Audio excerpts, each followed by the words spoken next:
All right, everybody. Well, thank you for coming out and welcome to the Believers and Nonbelievers Talk, edition number 9. This week we are going to be talking about historicity of the Bible, the historicity of the man Jesus, and also the reliability of the Gospels in the Bible. This week with us we have Valentin Velasco on my left. We have Matthew Ferguson, a blogger from, I'm going to have you say it. Kelsis. And then on our other side over here, we've got Dr. Howard Killian. We have Joseph Barrera from Calvary Chapel, West Covina. So welcome. Thank you guys for coming out. Really appreciate you guys making the trip. I know the weather's kind of brutal, so thanks Better for doing than it. yesterday, though. Yeah, right. So as Phil had mentioned to you guys earlier, this is a little bit less formal of a debate process than is normally done for these kinds of conversations. We really like to come in and just sit down and talk and be friendly and conversational about what we're talking about and not make it a really brutal kind of, you're wrong kind of situation. So today we'll probably get started on just generally speaking the historicity and accuracy of the Bible.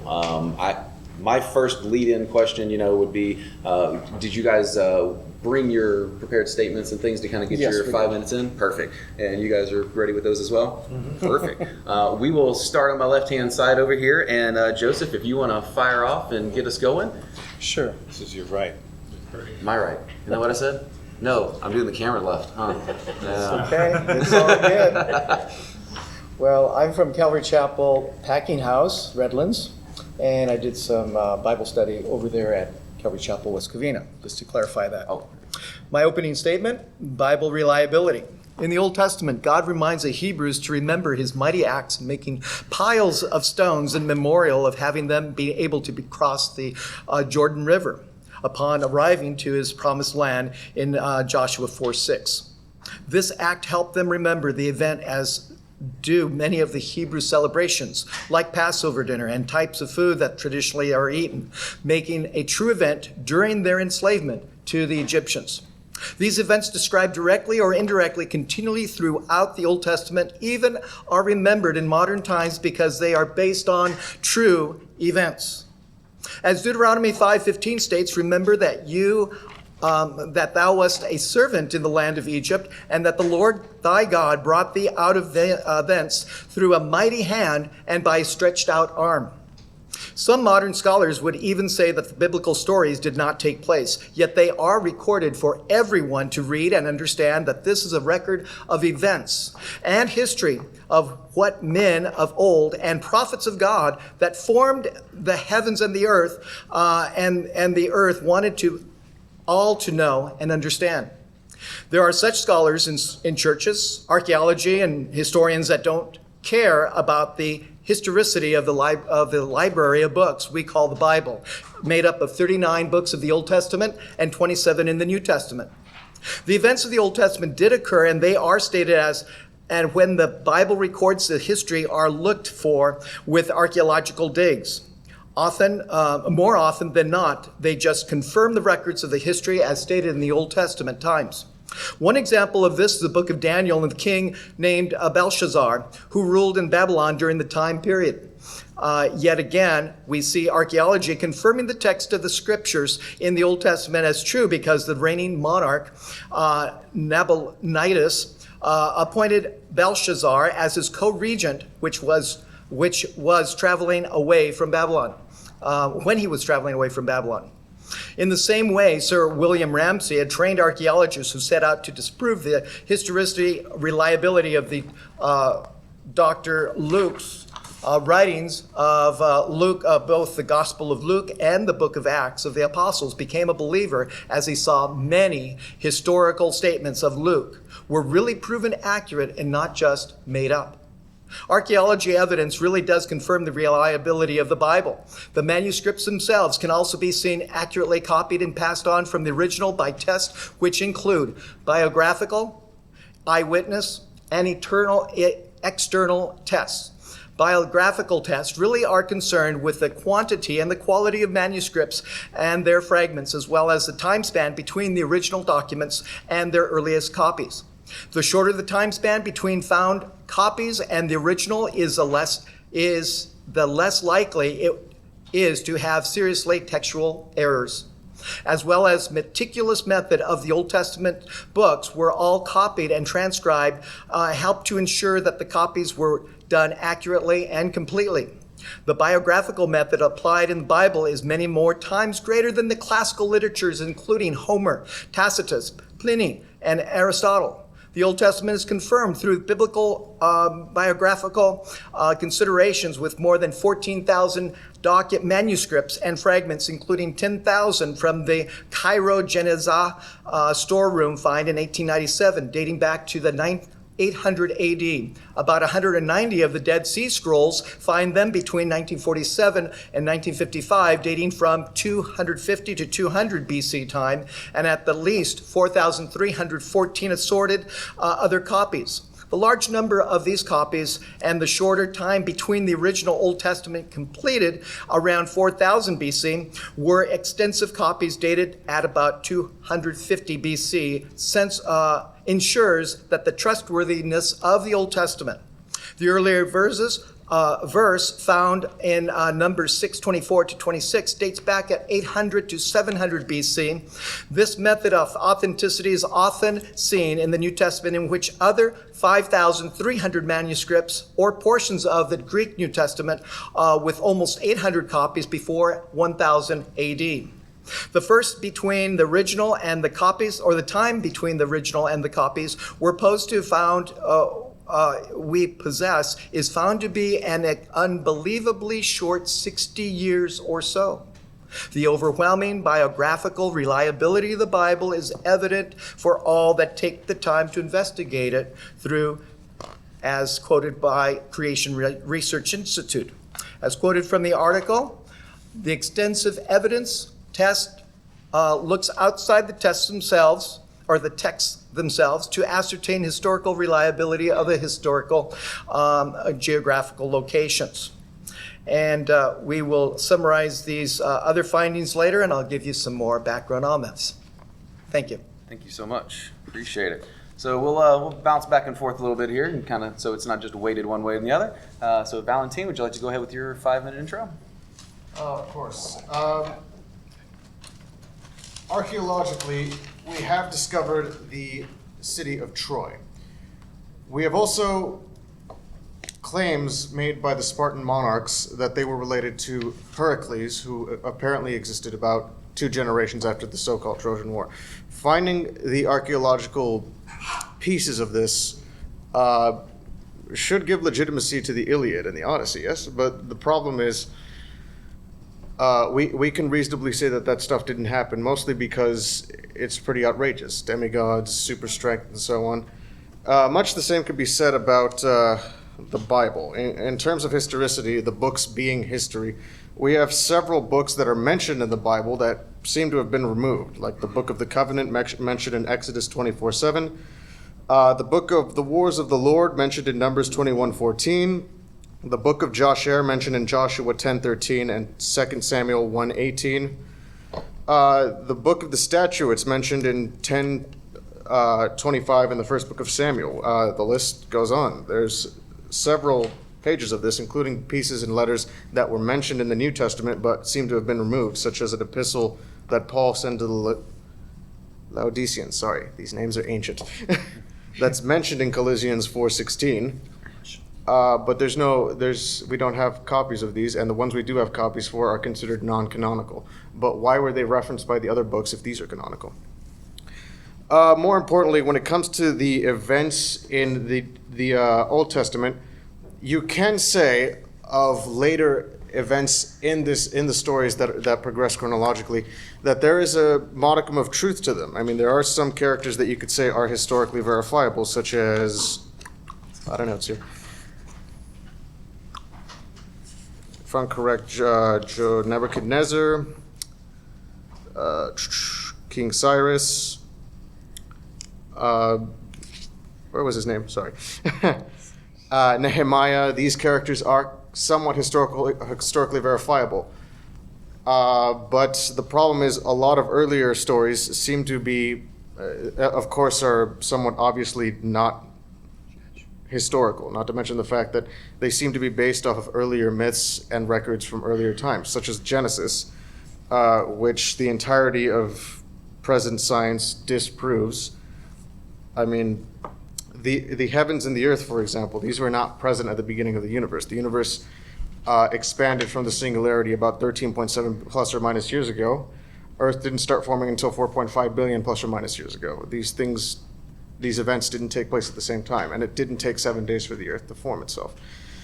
Not to mention the fact that this story is somewhat reminiscent of the Enuma Elish, which says that there were 6 generations of God that created the Earth, and the 7th that rested, which sounds familiar, which makes one question the uniplurality of the beginning, considering that Elohim can translate as the God or as gods. Next, the historicity of Adam and Eve. There's no such thing as the first human. We obviously know at this point that we are an evolved species of hominid that slowly began to evolve. It took a very long time. Australopithecines transitioned into the Homo erectus, then to the Homo habilis, then to several different branches of species such as Neanderthal, Homo heidelbergensis, which eventually turned into the Homo sapien.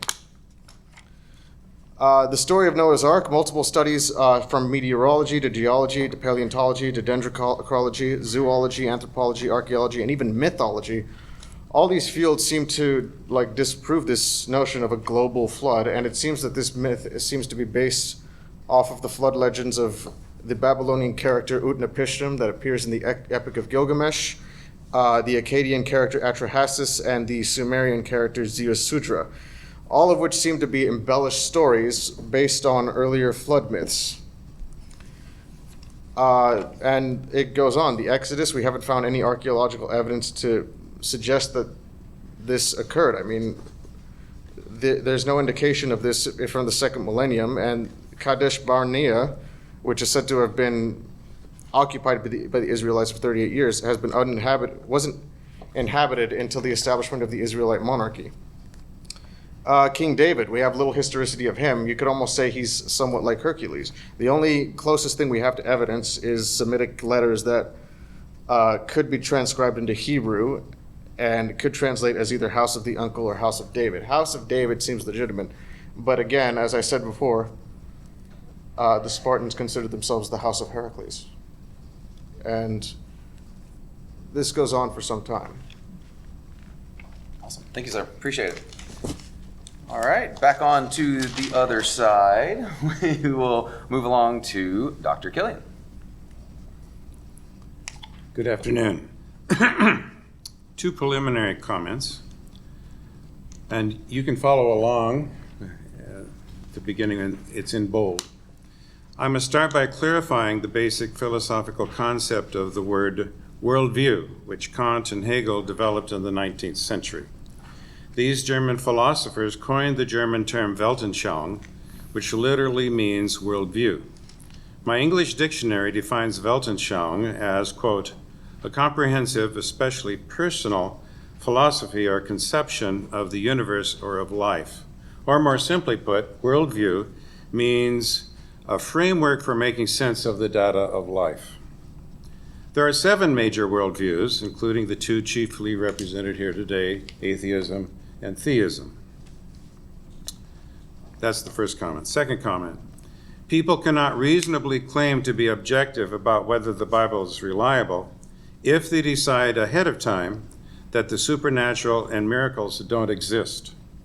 While objectivity does not require certainty that they exist, it does require the possibility that they do.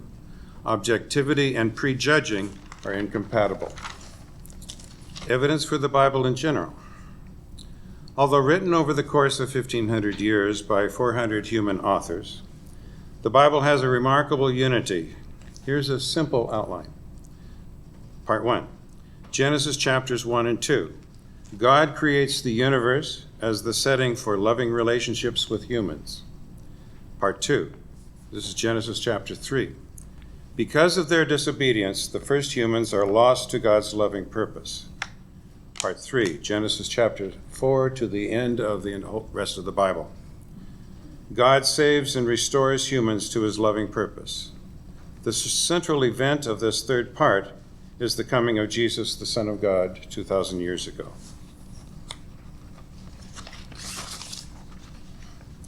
Key evidences about the New Testament. A massive number of New Testament Greek manuscripts exist, more than 4,600 of them.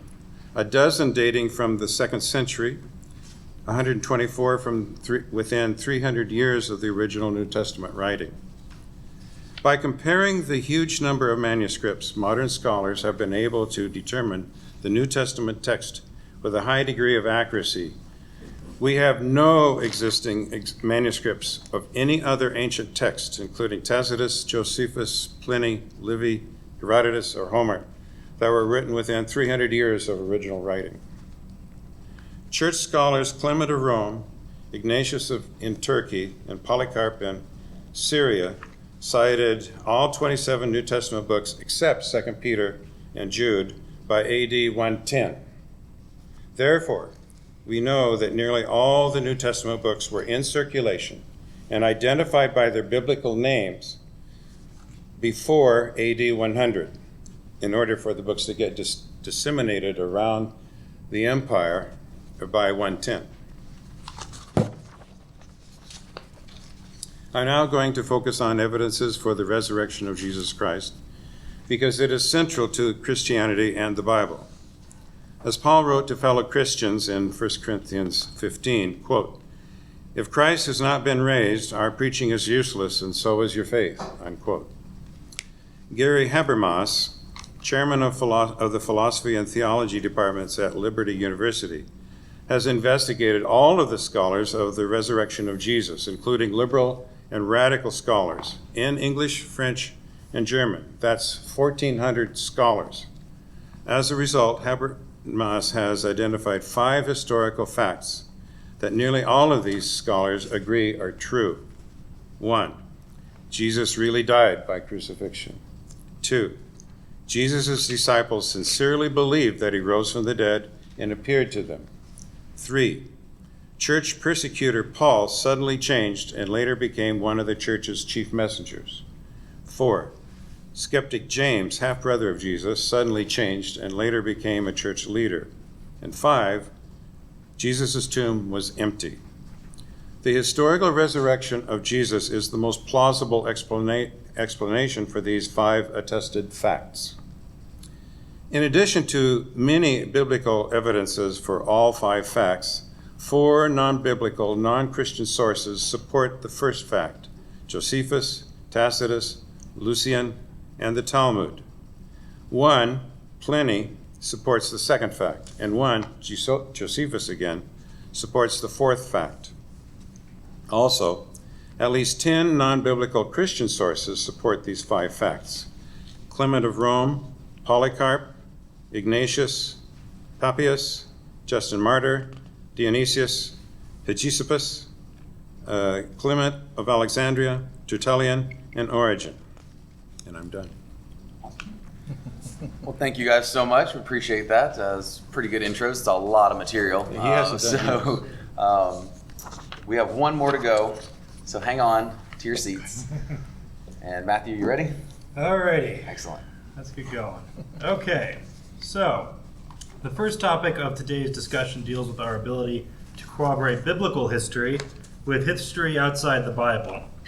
Now, the Bible is a collection of multiple works which spans roughly a millennium in composition. Open slide 101, please. As can be seen, there are 66 books of the Bible in the Protestant canon, and even more in the Catholic and Eastern Orthodox canons. A great many questions can be asked about each of these books, such as whether camels were actually a domesticated species in Palestine during the time of Abraham, for example. Generally speaking, the books of the Old Testament are less historically reliable than those of the New Testament, primarily because their authors wrote about too remote of a period to have reliable sources. Since the latter 2 topics we'll be discussing today deal with the New Testament, however, namely the historical reliability of the Gospels and our ability to reconstruct the life of Jesus, I shall focus most of my analysis on the New Testament books. Out of the 27 books of the New Testament, there are a few that contain a considerable amount of historical information. Out of the Pauline epistles, Galatians is an important text, since Paul discusses in the letter meeting both Peter and Jesus' brother James as an eyewitness. 1 Corinthians is likewise a very important text, since in chapter 15, Paul quotes a creed that provides the earliest evidence for Jesus' resurrection. Scholars generally date these texts to only a couple decades after Jesus' death. And since Paul discusses meeting eyewitnesses of Jesus in the letters, they provide secondhand information about the life of Jesus. One qualification that should be made, however, is that Paul only discusses a few biographical details about Jesus' life. The other 5 books of the New Testament that are most important to historical criticism are the 4 Gospels and the book of Acts. There is greater dispute about when to date these texts, but most scholars place them about 40 to 60 years after the life of Jesus. All of these texts provide considerably more biographical details about Jesus and his early followers than what can be found in Paul's letters. However, scholars also identify more problems for their historical reliability. It should be noted that not all of the New Testament books furnish such historical information. Take the Epistle of James, for example. This letter is traditionally attributed to Jesus' brother, which many scholars question, but regardless, the letter furnishes little historical information about Jesus' life. The author does not describe knowing Jesus as a child, for example, or what he was like as a brother. Instead, the text deals primarily with theology, and most of the New Testament books fall into this category, providing little historical information about Jesus. As I noted, scholars raise more historical problems for the Gospels than for Paul. One reason is that these texts are anonymous and do not claim to be written by named eyewitnesses. Open slide 113, please. Likewise, none of their authors identify named eyewitnesses as their sources, like Paul does. This anonymity is not characteristic of the historical literature of the same period. If you compare the historical biographies of Suetonius, for example, the author frequently identifies named eyewitnesses as his sources and likewise discusses his own relation to events that he witnessed. This silence of the Gospels about these details makes it very problematic to ascertain how they learned their information about Jesus. Outside the New Testament, we can turn to Jewish and Greco-Roman authors who mention his existence. Open slide 106, please. The problem with these authors is that they only furnish very brief passages about Jesus. They do not corroborate the vast majority of the stories in the Gospels, especially the more remarkable ones. And what information they do corroborate is very general, namely that Jesus had initiated a small religious movement, with a couple also mentioning his execution. Given this state of the evidence, our ability to reconstruct the life of Jesus encounters a number of problems. Our most reliable source, the Apostle Paul, provides little biographical information about him. The Gospels, which do provide more information, don't tell us where and how they learned it. Outside of the New Testament, we learn little more than a few details, which can already be found in Paul and the Gospels. After 150 years of studying the historical Jesus, therefore, most secular scholars have agreed that there are only a few certain details about his life. I'll delve into more of these nuances as we hold the discussion here today. Excellent. Thank you, sir. Appreciate it. All right, so we get the gist now that I think there is no consensus on whether or not the Bible is useful for historical documents. So let's continue on with our discussion and really talk about a little more of the history that is outside of the Bible that does comport with history in the Bible. So I guess my first thing would be, there's a lot of the obvious topics that come up, the Genesis story, the floods, things like that we feel there are lots of science that's against. So when I hear stories like that, I want to ask people, do we feel that the Bible is a historical document, which is true, or do we feel it is a book of story and poetry, or do we feel it is a mix of both? And I think to understand where you come from on that helps a little bit with knowing sort of what the veracity is with the claims. So I'll open that up to kind of whomever wants to take that. I'll take the Noah flood, on flood traditions. Anthropologists they have identified 213 ancient flood traditions written down independently by people largely unconnected with each other. In Europe, 31, Africa and Middle East, 17, Australia, South Sea Islands, 37, Asia, 23, North America, Native Americans, 59, Central and South America, 46, Australia and South Sea Islands, 37, Asia, 23. Oh, I've already done those, sorry. Okay, nearly all traditions agree on 3 points, and most agree on a fourth. The first one, universal destruction of both humans and animals by water. 2, an ark or a boat is provided as a means of escape. 3, a small remnant of humankind is saved to continue the human race. And the fourth one, which is not all have, but a majority have, is that humanity's evil and wickedness was the cause of the disaster. So anthropology supports the universal flood. Kenneth Kitchen in The Flood of Noah on this topic says this. He's an authority on ancient Egyptian history and artifacts. In both the Mesopotamian and Genesis accounts, we have the following. A flood sent as divine punishment, one man enjoined to build an ark, he taking family and living creatures and his survival. However, in detail, the differences are so numerous as to preclude either the Mesopotamian or Genesis accounts having been copied directly from the other, because they're drastically different. We may list the following. 1, the Mesopotamian gods sent the flood simply because they could not stand the noise made by humanity, whereas Yahweh had moral reasons, humanity's sins and wrongdoing, for sending it. 2, the Mesopotamian gods hid their plan from all humanity, only one man being clandestinely told by a friendly deity, whereas Yahweh directly commanded one right living man to build a boat. 3, the respective boats differ totally. Noah's has ship-like proportions, but the Mesopotamian one was a cube. 4, the lengths of duration of the respective floods differ, with no Mesopotamian account or timing of the abatement of the flood. 5, a much greater range of folk people, the Mesopotamian craft. Okay, a much greater range of the people who were in the cube. A pilot, craftsman, etc. Whereas with Noah, it's just his family. 6, the details of sending out birds differ entirely between the two accounts. 7, the Mesopotamian hero leaves the ark on his own initiative and then offers to sacrifice to appease the gods. They were at first angry at one man's escape. But Noah stayed put in his boat until his deity called him out, and Noah's sacrifice was of thanksgiving, as he was accepted already. 8, the land in Mesopotamia was replenished by direct divine activity in some measure, but in Genesis 9 it is left to Noah, family, and the surviving creatures to get on with the job by natural means. So we'll stop there. I have 2 other things. Okay. You mentioned the House of David and any type of evidence. There is evidence.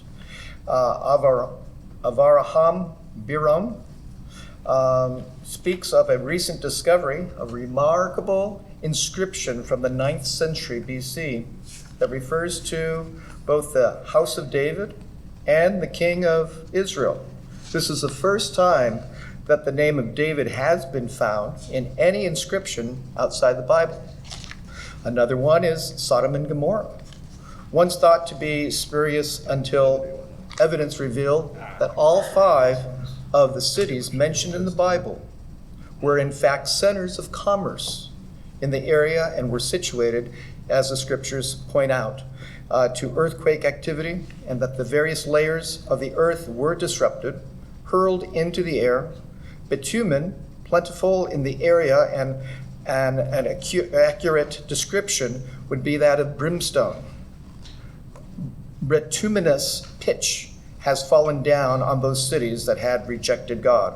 There's also evidence that the layers of a sediment layer rock had been molded together by intense heat. This is by Geisler, 50 to 52. One area of mention that can be tested in modern days is the prophetic development of the Old Testament fulfilled in the New Testament and even coming to our days. This is not seen in any literature whatsoever except in the Bible. That is a library of books written by certain men chosen by God, but inspired by God. And the predictions made in the Old Testament come true in the New Testament, or in a long enough period found to the Old Testament that only God, who is beyond time and space, could have and revealed to the writers. He chose to write them down for us to know the supernatural element is present within this Bible, in our Bibles. The Old Testament records records both the Dead Sea Scrolls of Isaiah, both prophetic books, and the Septuagint translation, all dating back earlier than 100 BC, confirm that prophecies were established and fulfilled in the New Testament directly like the birth of Jesus Christ. His life, his miracles, his death on the cross and piercing, and the resurrection were indisputably written more than 100 to 600 years before they occurred. Some very liberal scholars will not look at that and say that is not possible. They think maybe it was made up or maybe it was changed. But this evidence by the Dead Sea Scrolls proves otherwise. It was there in the original, and it stayed the same throughout the years afterwards. Within the Old Testament sites, there were prophecies to be opposed by many, including Tyre, Ezekiel 26:3, which is walled, being torn down, towers broken up, in 26:4 of that same book, and its stones, timbers, and debris would be thrown into the air in 26:12. All of those were seen in archaeological discoveries of Tyre. Other cities that went through similar things included Sidon in Ezekiel 28:23, Isaiah 23, Jeremiah 27, 3-6, and Jeremiah 47:4. And Babylon. All right, so let's pause there for a second. We want to be careful not to get into those sort of Gish Gallop situations where we're throwing so much data at people that we can't really actually talk back to those points. So let's go back a little bit and go back to where we kind of started with the archaeological component, the flood story, that piece. Can we start with the original question? What was the first question you asked? Yeah, so when we were going back, it was about stories that are in the Bible that do or don't comport with stories outside Such as the Noah flood. Such as the Noah flood, the Genesis story, some of those types of things. And then he went into a little more of the New Testament side. Yeah, and you also talked about like the genre of the Bible, like poetry and stuff. Yeah, and I felt like that was not him, that was me. That was trying to get yeah, at. so the first question. That piece for me, where we come at with the book is, do we come at it from a point of this is a true library of books of history? Is it an amalgamation of history and myth, or is it a book of poetry? Okay. Like that kind of thing. That's what I want to answer first, and then I'll deal with some of those things. So for one, it's wrong to even ask that question because it's a collection of books, and those books all have different genres within them. So you have things like theological epistles, such as I mentioned with James and as with Paul's letters. You have apocalypses in the Bible, such as with the book of Revelation and with Daniel. You have texts that appear to be kind of biographies about Jesus, even though I argue personally they're more of kind of novelistic biographies like the Gospels. You have wisdom literature in it, such as the book of Job, Ecclesiastes, stuff like that. And then you have books of laws like Deuteronomy and Leviticus and so forth. So there's no genre of the Bible. It's a collection of different books of different genres. One thing I would say is that the book in the Bible that comes the closest to reaching the genre of ancient historiography, authors like Herodotus or Thucydides, is the book of Acts, which discusses what happened to the early Christians following Jesus' alleged resurrection and ascension. Now, Richard Purvo has showed that who's a biblical scholar, has shown that even though the book of Acts has some like introductory, the author kind of like frames the beginning of Luke and Acts a little bit like it's a history. It doesn't really resemble Herodotus or Thucydides during the bulk of the text for a couple reasons. For one, the amount of direct speech in the narrative when people are talking back and forth, either in dialogues or speeches, is much higher than what you would ever see in something like Herodotus or Thucydides, and there's a reason for that. Thucydides tells us he doesn't know the exact words spoken on a given occasion, and he says like, okay, I'm kind of reconstructing these speeches, and he doesn't have nearly as many speeches, and he has only actually 2 dialogues in his entire text. And the reason why is he doesn't know the words, and so historians didn't like to have lots of direct speech in their narrative, and Acts has so much direct speech, it literally has 50% of the narrative. It's just people talking back and forth. That's very atypical of ancient historiography. The other thing is historians like Herodotus and Thucydides, they tend to tell you more about where they learned their information. They tend to cite some of their sources more, and they also discuss contradictions between their sources. Now, that doesn't mean they always do it. There were no footnotes back then, but they do it more than the author of Acts does. So that's where the book of Acts lies. As far as where the Gospels lies, we can talk about that when we get more into the historical reliability. I'll just briefly talk about some of the issues that came up. As far as David's existence being corroborated by inscriptions, I'm fine with there possibly being an obscure historical figure named David. That doesn't mean that corroborates that he killed a giant named Goliath by hitting him in the head with a stone. That just means there might have been some obscure figure named David that had legends that were later built upon his life.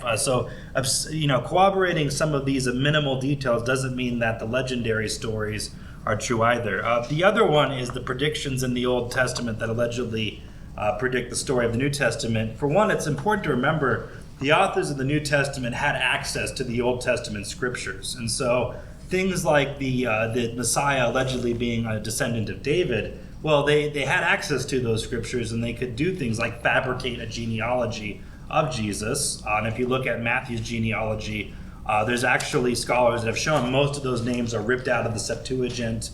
They're invented in this genealogy, inventing stories that he was born in Bethlehem, things like that.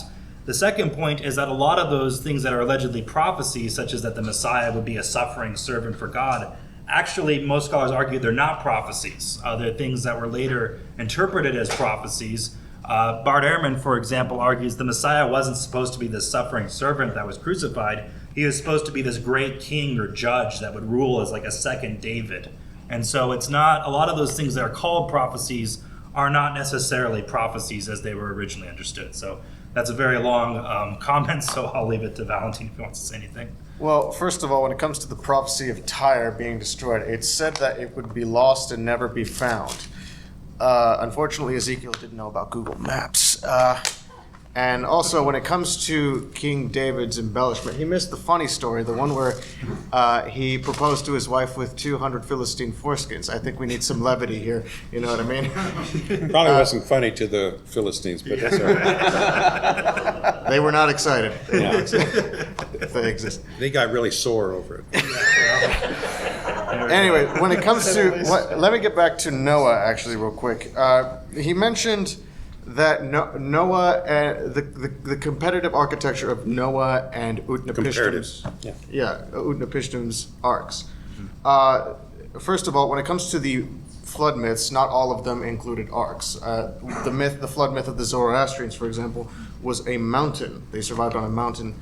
And when it comes to the integrity of the Ark of Noah, it was about, how big was it? 450 feet with an 18-inch square window on it.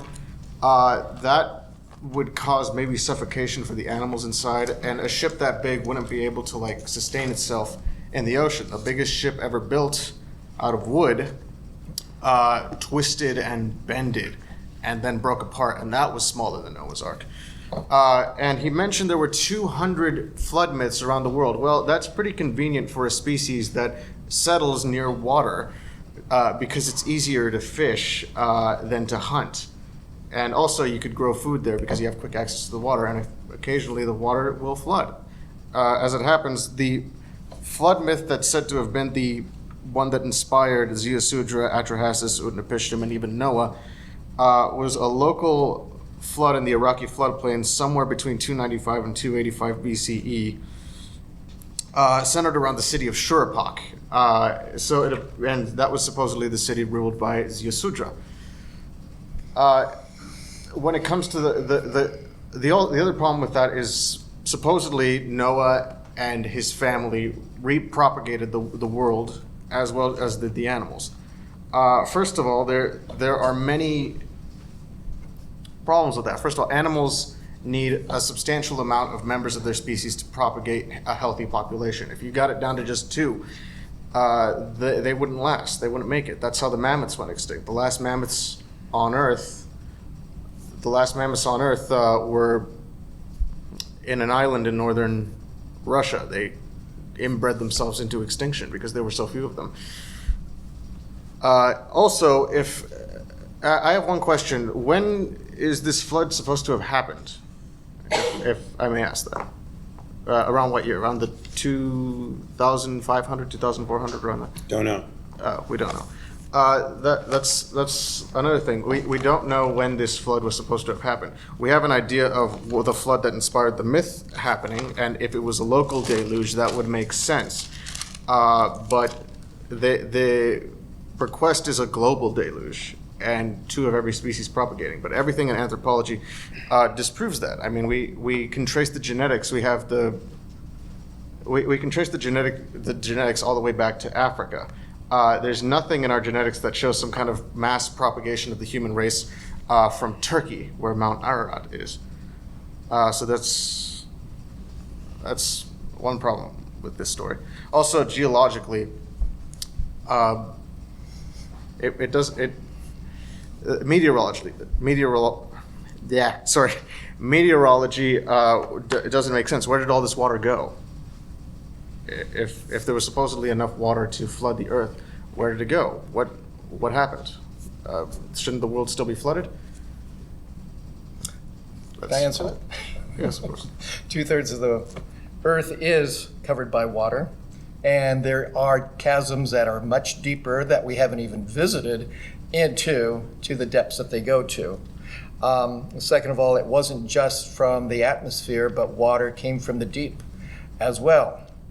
Talking about those races, if I could point out that, Oxford has statistically found out that there are three main races that were original, and that would go back to the sons of Noah.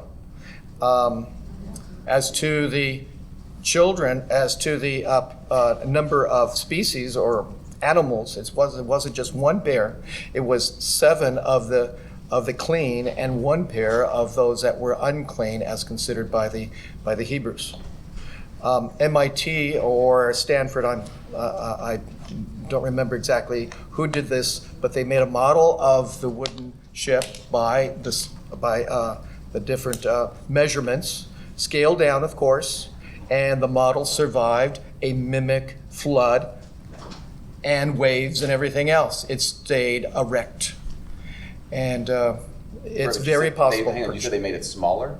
Yeah, scaled down model. That's the problem, though, right? Big is the problem with that one, right? The fact that it's big makes it a problem. So if you scale it down, even at scale, and make it smaller, you're going to inherently solve architectural No, the ratio. problems, right? If you look at any vehicle, a vessel with buoyancy, the ratios stay the same. Okay. And that would stay the same as to the amount of weight and pushing up force Right, for a of that displacement thing. vehicle. From a structural integrity point of view, though, do we not lose structural integrity at scale versus, I mean, if I make a 4,000 foot long boat and I make a 2-inch long boat and I just make the pieces smaller, I mean, It was just this is gonna over hold it, a right? football field. It if wasn't I'm- thousands of Oh, feet. I'm just throwing numbers. Yeah.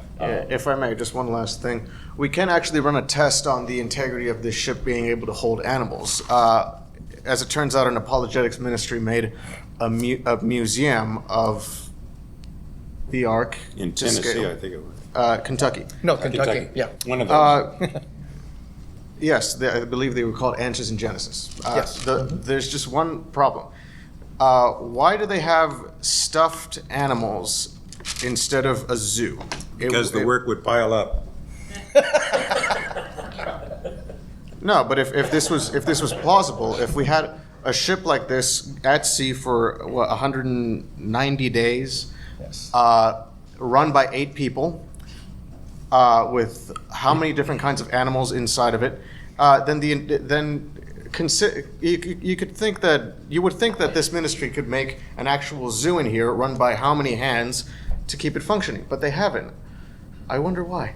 Well, the answer to that question is that the Old Testament account of this indicates that God's hand was on the whole process. I mean, you've got to accept, there's a certain integrity to the story, okay? Whether you accept the story you recognize that this was a God-controlled event that included the arrival of these pairs of animals. Okay, so once they're on the ark, God could have them sleep if he wanted to. Hibernation.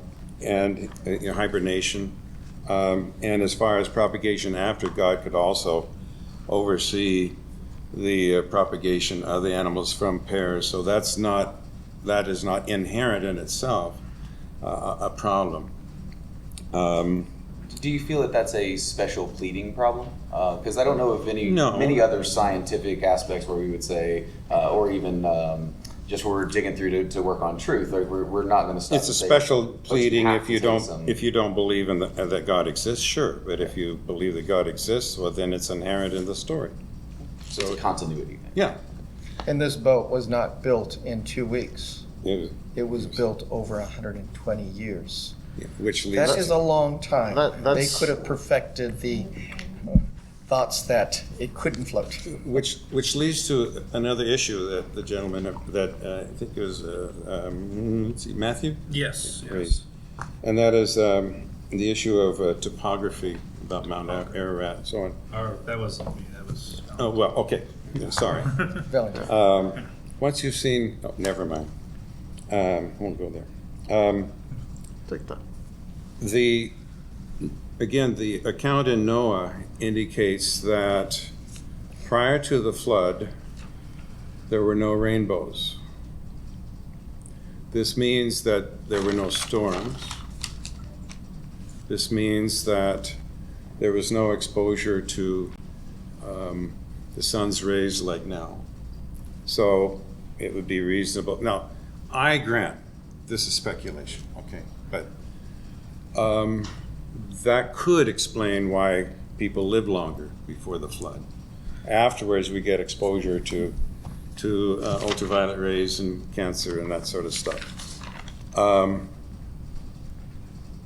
As to what happens when you suddenly, the Noah account, the waters below the surface of the earth burst forth, as well as this deluge from the atmosphere. And the firmament. Well, which is, yeah, around this encapsulated extreme water vapor. So it was just kind of what would you call it? Canopy. Yeah, thank you. A hydrospherical canopy. Right. Well, if that were And- the case, then the pressure of the Earth wouldn't have sustained life then. I don't know, maybe. Well, meteorologists have actually Well, meteorologists just have the way things are now. They don't have the way things were then, so well, that they're might pretty be a little hard to they're figure. pretty consistent laws of nature. I mean, to have a hydrospherical canopy over the Earth like this, it would suffocate. If it was made of water, it would suffocate the animals. Also, more importantly, when it No, comes, it wouldn't. Give more oxygen. There's evidence for a I mean, high they- altitude of oxygen. you know what? in, Well, water is previous times. 2 parts hydrogen and 1 part oxygen. And also, I believe it was 64 million years ago, during the era of the epoch of the dinosaurs. There was more CO2 back then. That's why animals could get so big. Also, when it comes to the firmament and all this stuff, I think the authors thought the world was flat. I mean, No. I mean, no. Consider it says that the windows of heaven opened up and closed and stuff. There's verses. I mean, at one point, even Jesus, I think, I forget which part he said that if you stand on the highest peak, you could see all the kingdoms of the earth. But how could you do that if the earth is a globe and there are kingdoms on the other end of it? And That was relaying to his temptation in the desert for 40 days and 40 nights. And also he was the- taken up to be tempted by Satan. And one of the third one was he saw at this high point all the nations and all of the riches, and all he had to do was bow down to Satan, but he wouldn't do that. So Thou to shalt- stick with our initial piece we're hitting here, and I feel like we were kind of going good on the art component. With the statement of we know how things are now, is that to imply that physics is different in the past, can be different in the past, those kinds of things? Is that can the function of the natural world change? The implications of the Big Bang Theory suggest that there was there, first of all, if there was a film made of it, here's one cell and there's nothing. The very next cell has everything. I don't think so. That would mean that before there was nothing, and now suddenly light goes at 186,000 miles per second. Okay. Surely the Big Bang Theory implies that it may have been a very short amount of time, but that there was a transition, which means that uniformitarianism is relative. Sure, and I think most physicists would agree with that, that those things are set in that situation. But I don't know that it changes from Tuesday to Thursday. Absolutely. Right? So, but that can impinge then on things like how we measure distances between, from the stars, in terms of light years. We don't know. I mean, actually, we know that light has not always traveled at this speed. There was a time when light didn't. Faster. And we also know that mass also affects the speed of light. So all I'm saying is that let's leave a little bit of give there. Well, when it comes to the early universe, we of course reach a point where we just don't know. That we are willing to admit. We don't know what caused the Big Bang, what happened before the Big Bang. We don't even know what the singularity is. All we know is that all the evidence points to there being a point where there was a singularity, where everything just reeled back. If everything's expanding outward, it must have been unified at one point. And all the studies of physics seem to show that this happened about 13.7 billion plus or minus years ago, when 1 second equals infinity, asymptotically reeling backwards, which means that whatever it was could simultaneously be a beginning and eternal at the same time. We're not sure. That's the thing. Yeah, our language breaks down, doesn't it? Our science does. agree to that. Our science does run into a problem right there. That's what physicists are working on right now. That's the ignorance of this, the fact that we don't know anything about that. That's what's pushing the science so that we could keep going forward. But just saying God did it and he snapped his fingers and. Well, we do have an agreement, a point of agreement, that there was a time in the past that either God said, "Let there be light," and created the heavens and the earth, or that it all happened by a mere bang and chance. That's another thing. That's one thing we can agree upon. That's another thing. There are things that we don't know, and you didn't specify too. We cannot measure the furthest star out mathematically by triangulation. The furthest we can actually go is about 100 light years. Beyond that, it's guesswork. And to put in another perspective too, light may have been much faster because it's been shown over the last 150 years that it's slowing down in verifiable ways, even with the amount of error that was possible in the past. There's just one more discrepancy I have. It says that in the first day he created light. What was the light source? There isn't a light source until the fourth day, and he says that the moon is a lesser light, but the moon isn't a light. It reflects sunlight. Why does there have to be a source? Because that's how it That's works. your assumption. No, I'm going to say because physics. Yeah. But, well, And also, at the end of time, the source is God himself. I mean, and also it says that he created the stars as sort of an aftermath. I create this one star or this one planet, and let me just make a ton of other ones just as an afterthought. I mean, feel like we haven't heard from Matthew in a minute. Yeah. So I don't feel really. the same way. Sorry. My doctoral work's in the history of the Roman Empire, and so I do mostly stuff with the New Testament. I don't work with Genesis, and so I do have two questions relating to the New Testament manuscripts and then the the issues of the resurrection that Dr. Killian raised, so we can keep going back and forth about the flood. I think cosmology the or- main objective was to work on exactly what you're talking about. I think the more entertaining stories are the things we all want to go to. We're all very familiar with, so you're going to get us into a little bit of an area we're probably a little less comfortably cocky with. So please. All right, fire yeah. off. So we'll change the subject a little bit. So the first question dealing with the manuscripts, both of you guys raised the issue of manuscripts, so it's kind of directed at either of you. And so it's not just one question, by the way. It kind of breaks into multiple subpoints, and so we can kind of go back and forth. But the first point I would raise is, I mean, out of those 5,000 plus Greek manuscripts in the New Testament, is it not true that most are medieval manuscripts that are of less value for reconstructing the original text? Well, as I mentioned in my presentation, that's a non-issue. Okay. Because we have, in contrast to, as you know, in contrast to any other ancient writings for the Roman history or Greek history, we have 0 writings that date within 300 years of the writing. And that leads to my But we have 124 within 300 years, and that's a significant number. I mean, so you can compare those and come up with pretty reliable text. Yeah, apologies for almost cutting you off there. So No, that's all right. Yeah. I do the same.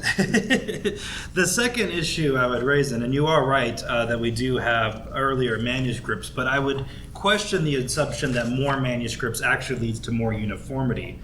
Even if we have less manuscripts of an author like Demosthenes, there's actually less variations between those texts than the New Testament. Sometimes when you have more copies of a text, you'll actually see more variations and interpolations within those different manuscripts, such as the different endings of Mark, for example. You'll see, and sometimes actually it depends on the nature of the text, but a theologically disputed text like the New Testament, there would actually be scribes that would go and add different or change the language of different passages for theological reasons that you wouldn't see in secular authors, for example. So is it necessarily true that quantity necessarily leads to more accuracy or uniformity? Well, and with respect to the New Testament manuscripts, less than 1% of the textual variants or differences in the manuscripts affect the meaning of the texts. Mm-hmm. Only 2 are extensive. One you've mentioned, that's the end of Mark. Yeah. And then there's also the John 7 and 8 account of the woman caught in adultery. Yeah. And so in a recent English translations of the Bible, those passages are there, but they are identified as not being found in the better manuscripts. Those are the only big ones. There's only a handful of others, and they are only 1/4 as extensive as those 2. And none of the other variants, none of them lead to any major challenge or wobbliness about any major Christian document. It is Bart Ehrman, who's a leading radical skeptic. I mean, we will agree with that. Well, I don't call him radical. But. Well, I do. Yeah, that's And most scholars would identify him as that.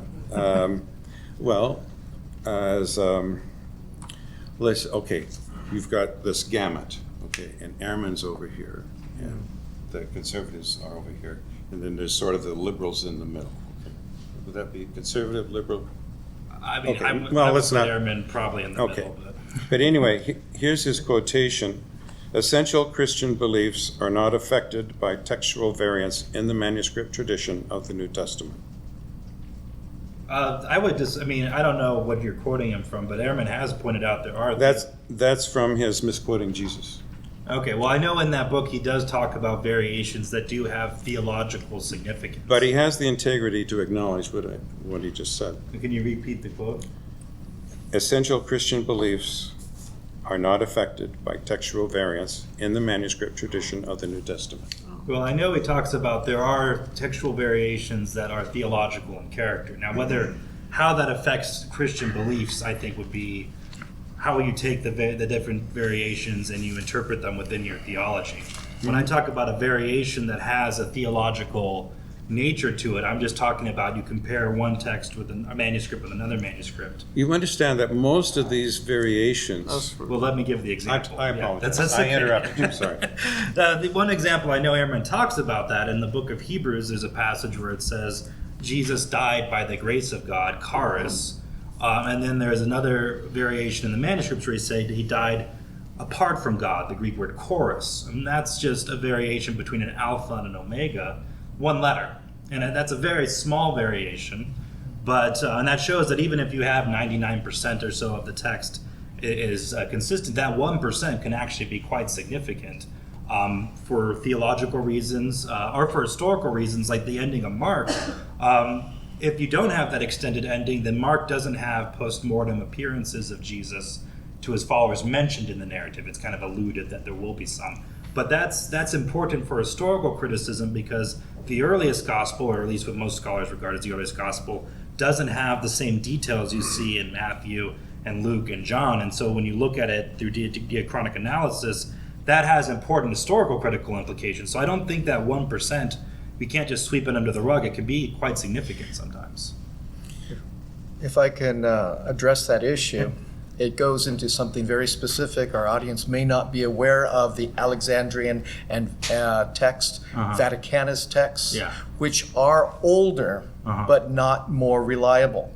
The Textus Receptus was found to be more reliable, was used more, so only more recent copies were seen, but has been the basis of the King James Bible.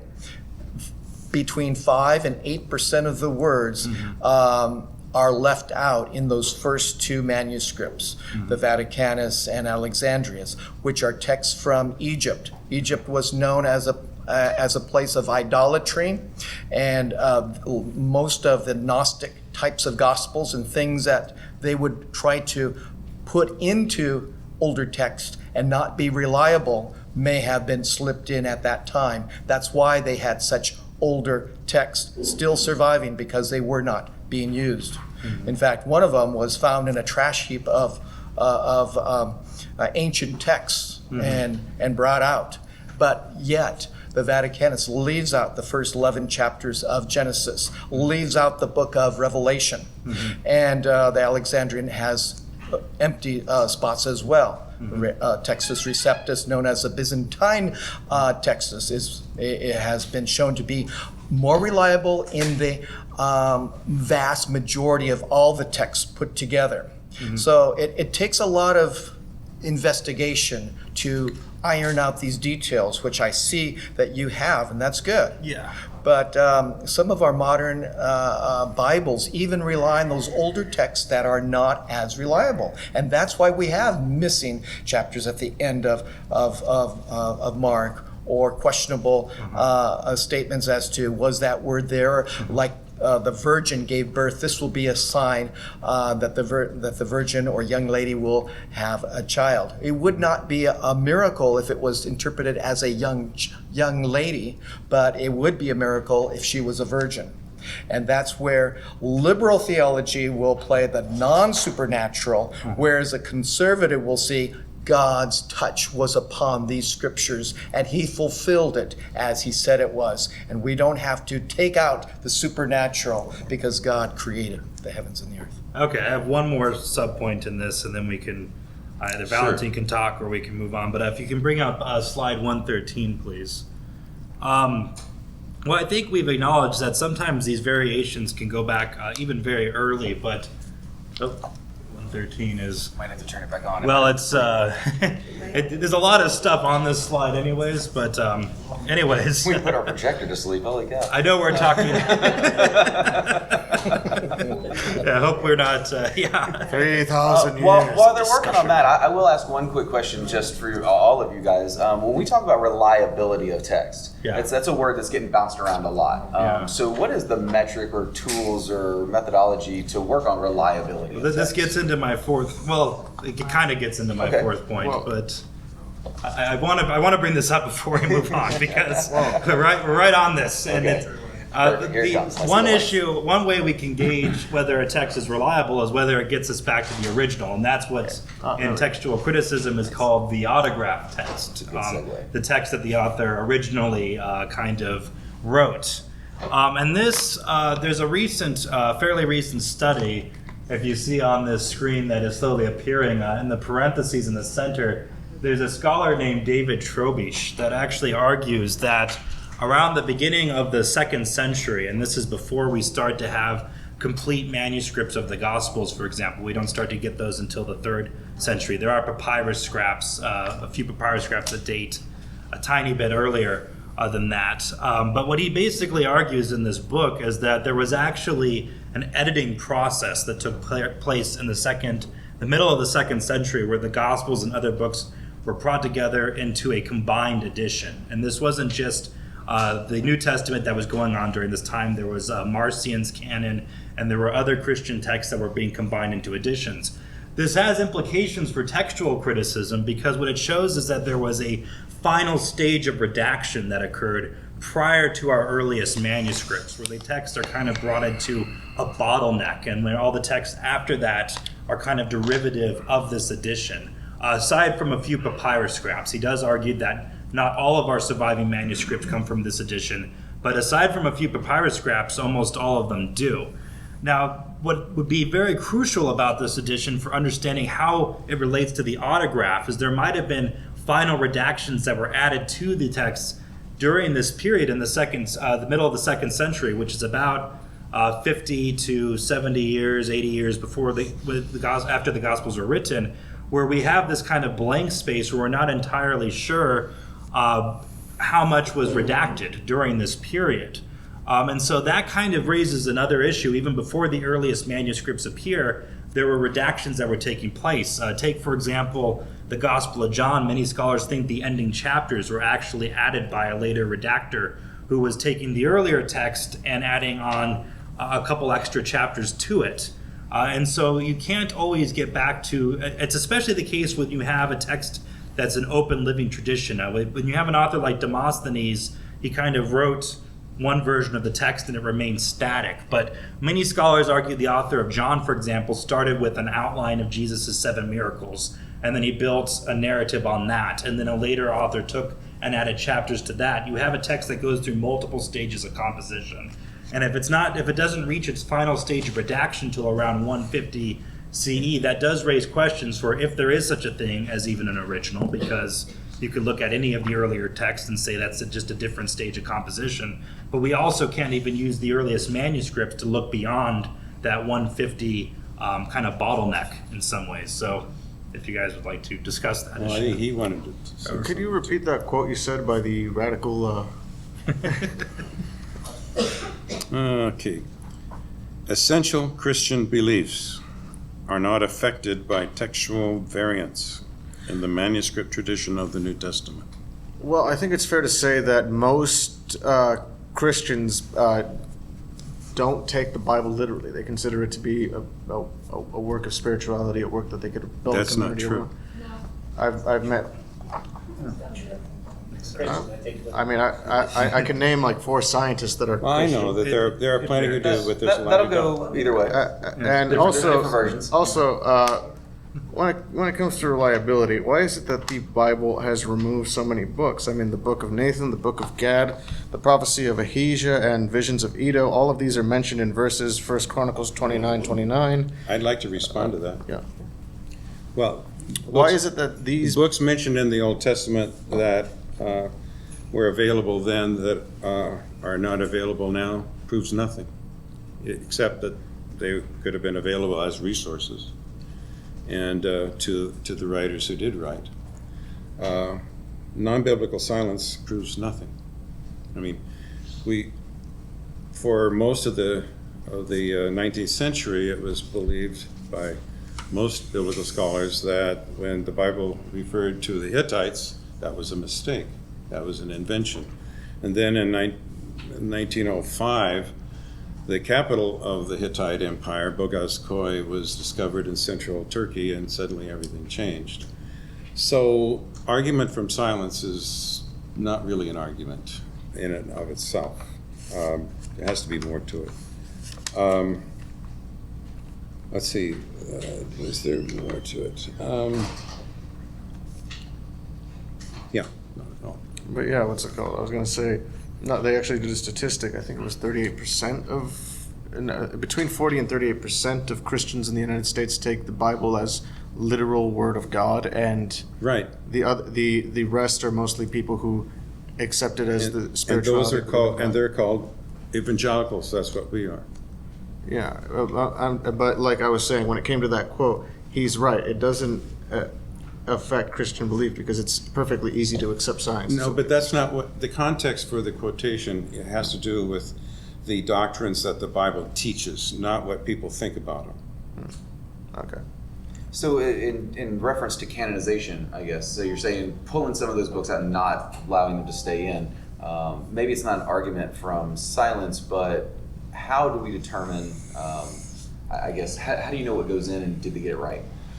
Well, the statement that I made about Clement of Rome and Ignatius of Turkey and Polycarp of Syria was important because that means that we know that by the end of the first century, almost all of the books of the New Testament were already being spread around among the churches, these former synagogues, being passed around. It wasn't organized at all. It was, and there's this explosion of manuscripts and quotations. You realize that the number keeps growing.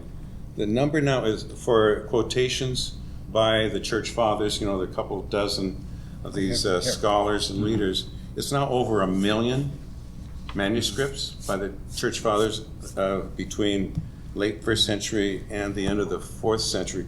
And all of the New Testament is quoted. We could reproduce all of the New Testament just from the quotations of the church fathers. Yeah. I would raise one point about why some of, especially those medieval manuscripts, appear in higher numbers. It's important to remember, after the collapse of the Roman Empire, the care of most textual transmission passed into the hands of Christian scribes. So if it appears that there's a greater amount of patristic texts or medieval copies of the New Testament, it's important to remember that was primarily because Christian scribes were producing more manuscript copies, whereas no one during the, there's very few people during the medieval period that are like, let's make a ton of copies of Tacitus. We're very lucky that even the one copy we have of his first books actually made it through that kind of bottleneck. Some of the numbers have some kind of mitigating historical circumstances. Yes, and I agree with that. And we can all agree one of the great tragedies of humanity was the destruction of the library in Alexandria. Yeah. As a historian, I have a PhD in history. I used to be, in my previous life, I was a history professor. He doesn't mean but that I got way. over it. But it just breaks my heart to read the details of the vast.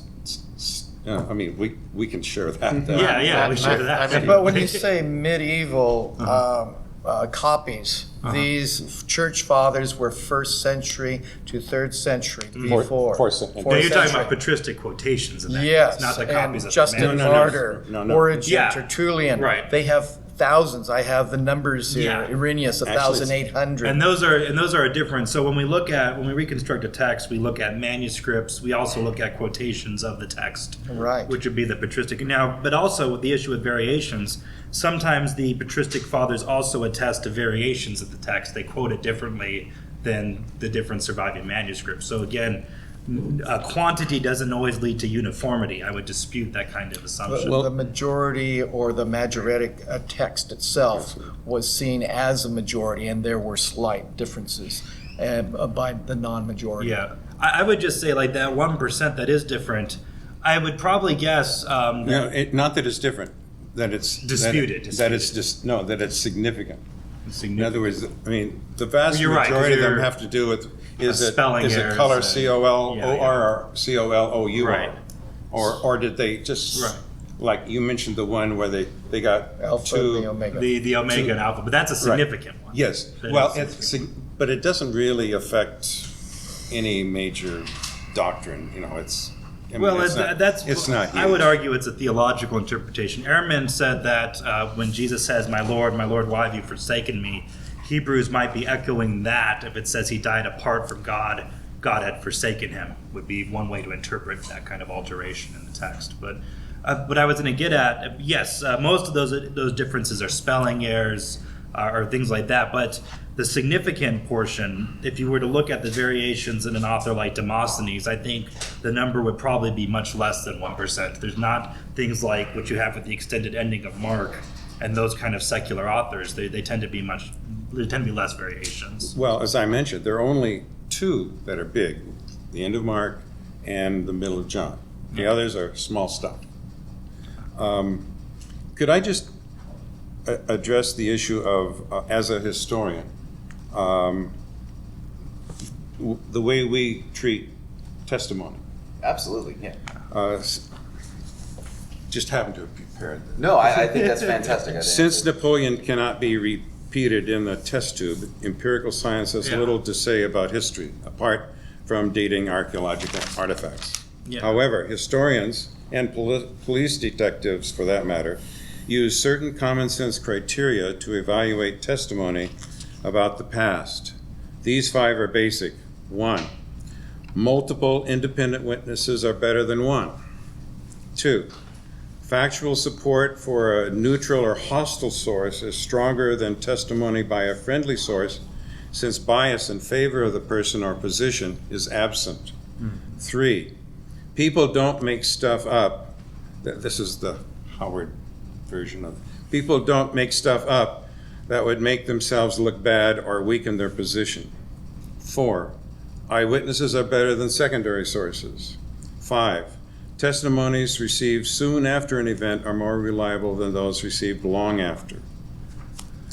And by the way, satisfying those criteria in large measure explain why those 5 facts that I listed Right, at the which- beginning were the Habermas was able to find almost universal agreement on those 5 facts. Just the question, is the slider dying again? Because I'm going to have Yeah.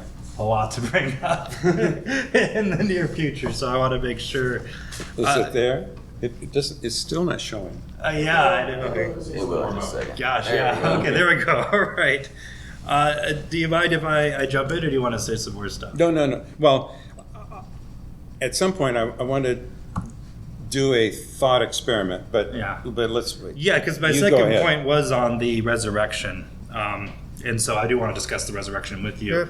But first, I'd like to talk about a little bit of these. Yeah, 5 go ahead points and you raised. finish your presentation. The first is actually to kind of bridge over from the textual copies thing. I would argue, regardless of whether let's say we knew 100% of the original words of the New Testament, that doesn't necessarily mean it's historically reliable. We could know 100% of the words in Harry Potter and know exactly what J.K. Rowling wrote, and that doesn't mean the text is historically reliable. That just means we know what the author wrote.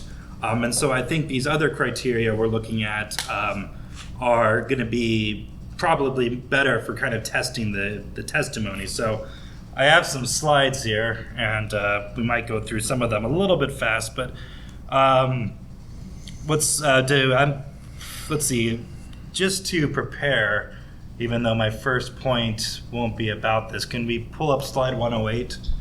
And then we'll talk about your first 2 points, and then number 3 kind of deals a little bit with number 3. So when it comes to multiple independent sources, it's important to remember that the synoptic gospels are not fully independent. There's a large amount of material that's shared, especially between Matthew and Mark, a very large amount of material, and likewise between Mark and Luke. And then John is much more independent, but the passion narrative at the end is quite similar. And it's either because John knows Mark or one of the other synoptics, or there might be an earlier passion narrative, some scholars think, that kind of accounts for the textual overlap. Now, if you were to compare, for example, Suetonius's Life of Caesar with Plutarch's Life of Caesar, which are two kind of, it's like a parallel situation, the Gospels, 2 texts about the same person, those texts don't show any kind of verbal overlap or anything. Those are completely independent texts. So I think it's a little bit difficult to say that they're independent. I can keep going unless you want to interject. Go ahead. I would say when you say independent, you're meaning that they stand on their own and there's no copy between the two. Is that? It means that did Matthew know Mark? Clarification. Did the author Matthew know Mark? Well, he clearly did. Did Suetonius, on the other hand, know of Plutarch's biography and take information from him? That's less clear. Some scholars argue that he might have, but it's certainly Matthew takes about 80% of Mark's material, which is a huge amount. Whereas there's no way that Suetonius took 80% of Plutarch's material. It's a much more independent text. I don't know if the number is quite that high, but a substantial part of Maybe Mark. it's a little high, yeah. But if you actually look at the parallel passages, as they're called, between Mark, Matthew, and Luke, you will find that they're not really. I could see Matthew is aware of Mark. Mark, I think most scholars agree that Mark is probably the first. And Mark's source was Peter. That's disputed, but yeah. Yeah, I mean, there's this guy in the middle of Mark, near the end of Mark, I should say. Yeah. There's this little glimpse of something which is unique to the gospel, and that is that there's this guy wearing just his towel or something like that. You're talking about the boy that runs away. And he gets grabbed and he escapes. Naked. Yeah. What is that doing? There's another interpretation of that. The Greek word for that is neoniskos, and it's the same word that's used for the boy in white robes at the end who's in the tomb. Some have thought that's actually a symbol when the boy flees and he loses the clothes and he's naked. It's a symbol for losing this body in this world when you die. And then when he's in the tomb and he's clothed in the white robes, that's the symbol of the heavenly body. I think it's much more likely that John Mark was just throwing in an autobiographical incident. He doesn't say it's John Mark, though. No, but the church fathers identify John Mark as the disciple of Peter and as the author of the second gospel. Yeah, and on that point, one of my colleagues actually is a friend of mine, Michael Koch. He he wrote a book called The Gospel on the Margins, and he lines up the patristic evidence and some of the early, and he kind of goes through the whole Petrine tradition and argues that it was actually probably the reason it was given to John Mark is because if the gospel had been attributed to Peter, it would have had too much authority. And if you look at the patristic quotations of all the gospels, Mark gets the least. It's the least popular gospel, but it's also the earliest. And he argues there was this conflict. That's the earliest gospel, you can't get rid of it, but it's the least popular gospel, so he argues they demoted it to a lesser church figure to kind of get it in the canon, but make it less important. Also, I'd like to add, what about the contradictions in the gospels? I mean, the genealogies of Matthew and Luke both have discrepancies. First of all, Matthew begins with Abraham, and Luke, later down the line, begins with Adam, and they both can't agree on who Joseph's father is. Matthew says it's Jacob, Luke says it's Heli.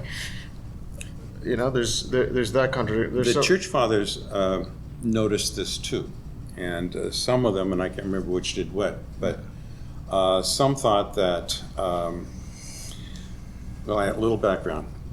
Jeremiah 22 says that the last king of Judah that was taken to Babylon there's a prophecy there that this king, mark him as childless because none of his descendants will sit on the throne of David. Now we've got a problem because there are other passages about the Messiah coming that say that a descendant of the line of David is going to sit on the throne again, the Messianic. Well, if you look at the genealogies of Matthew and Luke, you'll find that they line up until it's between David and Joseph, the earthly father of Jesus. And some of the church fathers thought that the genealogy in Luke was actually Mary's. Mm-hmm. That's what I lean towards. I agree with that. But it says that Joseph was the official, but that's the official line, and Mary's is the unofficial line. It's interesting that, but there were other church fathers who thought that it was the other way around. And but it's interesting that also in Isaiah, there is a passage about the Messiah that is to come that talks about that the stump of Jesse, which is Jesse was the father or the grandfather of David. That there's this. So you have this picture of a stump that's been cut off, and then a branch comes up on the side, which as a picture of how to get around this difficulty. So it can be explained. I was going to go back to we have this slide up here, so I'm going to kind of skip over the hostile sources just because, we talked about, Tacitus and Suetonius, they don't like the Christians very much. No, they don't. They say that. But they don't say terribly much about Jesus. A few things. But the making stuff up part, I think a lot of Jesus' stories, we can kind of trace a literary trail for where this stuff kind of would have come from. Like the walking on water, it shows that Jesus was greater than Moses, who had merely parted the seas. The multiplying the bread, well, again, this is derived from the Elisha story in 2 Kings, where he multiplies bread. Raising the dead son of the widow of Nain, again, we have a story here where Elisha raises a dead son back to life in Shunem, which is right next to Nain, and Elijah heals the widow's son in Zarephath. So we have a combination of those two stories, and then the ascension to heaven as inspired by Elijah's ascension to heaven. Also, I'd like to add the slaughter of the innocent, sort of reminiscent of the story of Moses surviving the slaughter of the Pharaoh. Yeah. The Bethlehem birth, which is reminiscent of David's birth in Bethlehem, which is strange because it says that he's Jesus of Nazareth. Mm. And Nazareth, this was a really small, isolated town back then. It doesn't appear on most maps. Not even the Romans put Nazareth on the maps. Most people that lived there usually stayed there, married their first, second cousins. So if he says, if it says that he's from Nazareth, then that raises a lot of questions. What were Nazarenes doing, wandering to Bethlehem, wandering to Egypt? The only possible, it seems likely that it's because they want to establish him as the new David and the new Moses. And we kind of have a smoking gun a little bit for where these stories could have come from. They're not coming out of nowhere. There's a literary precedent for them. What's the smoking gun? Well, that the fact that we have a literary, what Dennis MacDonald, who's a biblical scholar, calls this as mimesis. It's where you take an earlier piece of literature and you actually mimic it when you write a later piece of literature. And so you have an earlier narrative that you can kind of take a later narrative and derive stories from that later narrative from the earlier stories. And they don't necessarily have to go back to historical events, though if you want to turn it to slide 109, this isn't just unique to the Gospels. This is something that happens a lot in ancient literature. Like Alexander's mother is impregnated by, Alexander the Great has this same phenomenon happen in stories about his life. Alexander's mother is impregnated by a thunderbolt striking her womb. Well, again, this resembles Zeus' father and Hercules.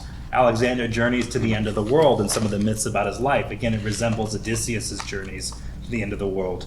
Alexander meets mythical Amazon warriors in some of his stories. Again, it resembles Achilles' exploits. So you have similar kinds of, this is not just a phenomenon to the Gospels. I'm not just saying the Gospels are the only texts that do this. This is something you can find across a lot of ancient literature. So which of these other examples of ancient literature have a deity, have the Son of God dying for the sins of all mankind?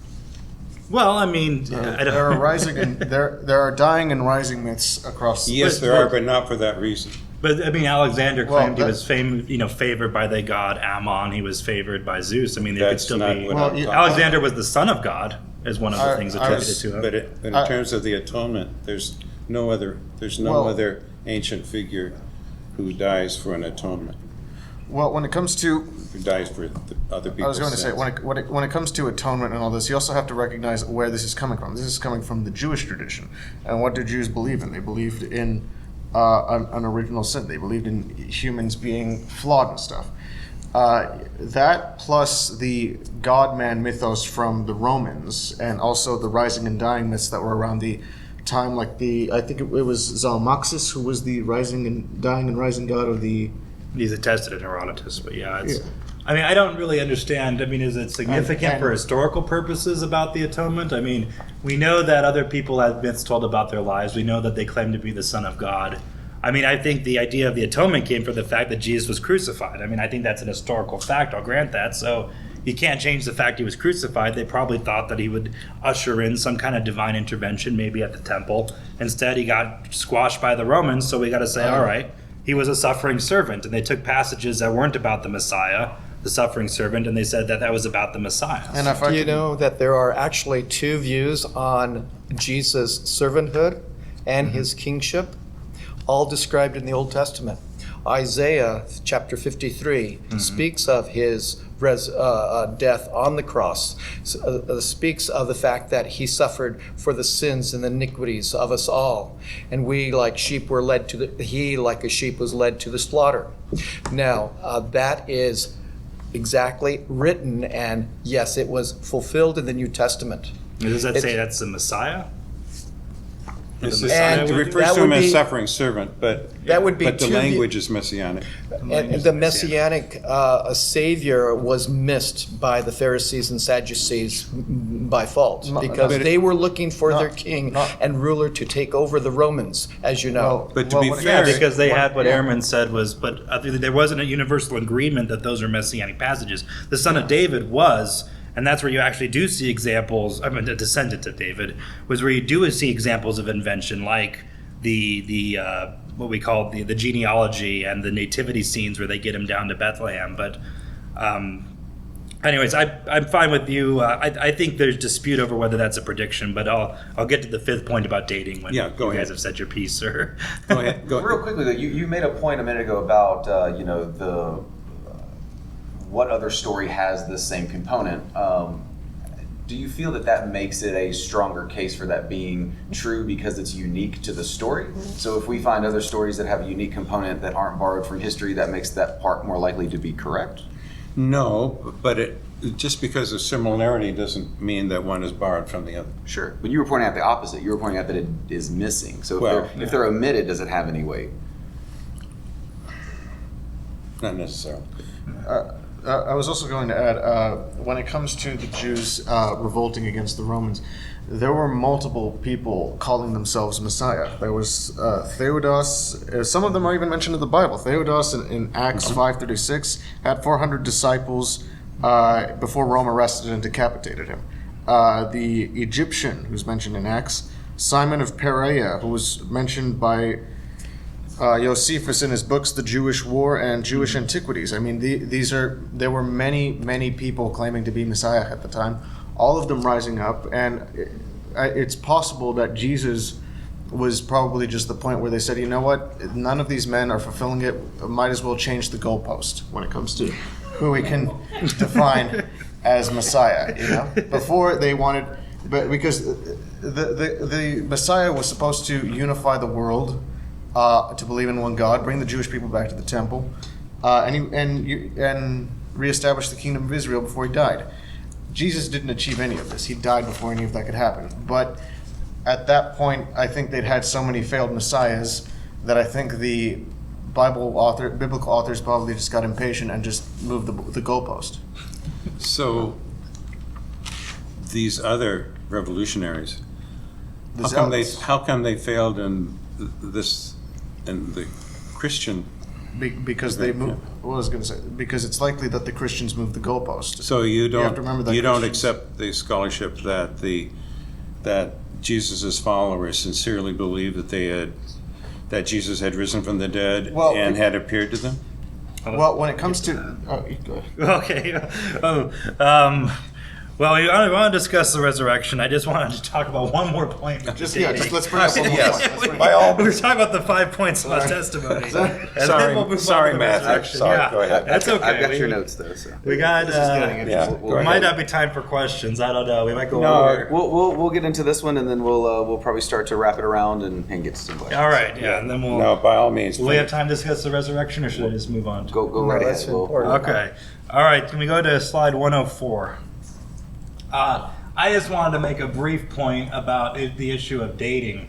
I noted that, with Paul we have 2 decades, with the Gospels we have 40 to 60. That allows, in the ancient world, we do have a precedent for lots of legendary stories emerging that quickly. Like I didn't mention in the dating, but James Crossley is a scholar who dates Mark to 40 CE. I think that's way too early, but he does. But he still thinks the empty tomb at the end of Mark is a literary invention. Stories about Alexander the Great meeting legendary Amazon warriors, that even emerged among eyewitnesses during his lifetime. A guy named Onesicritus was a traveling companion of Alexander, and he still passed the story around, which is pretty remarkable. There's a text called The Medieval Life of Saint Genevieve, which was claimed to be written 18 years after her death. That has stories about monsters appearing in it, exorcisms, calm storms. There's even ships that rise off the surface of water in it, healings. I think the takeaway is that legendary stories can emerge quite rapidly. If I could add to that also, has anyone here ever heard of Menachem Mendel Schneerson?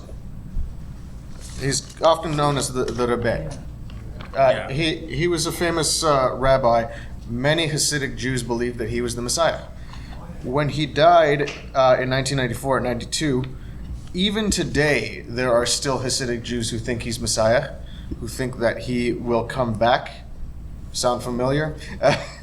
And they claim that he's hidden, or that he will return from his death, or something like that. Many other Hasidic Jews have given up this idea because, again, like Jesus, he didn't fulfill the qualifications of Messiah. He didn't unite the people to believe in one God. So this is recent. This is 1994, and people still think this way of him. In my beginning arguments, I brought up the fact that the Old Testament prophesies what is fulfilled in the New Testament. Mm-hmm. And maybe you haven't read all of these prophecies or understood how they apply to Jesus' first and second coming.